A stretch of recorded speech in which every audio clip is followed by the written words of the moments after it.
Coas peles dos animais facían roupa para os demais.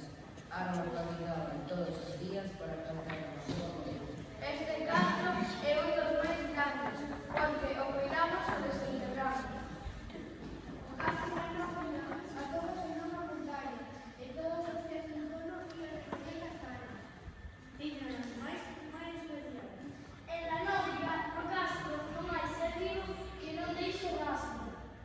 Os pastores celtas comían as súas festas. Os espellos celtas animábanse a facer festas. En la nóbriga facía vincular esta historia con el familia. Nesta época había unha natureza con moita beleza.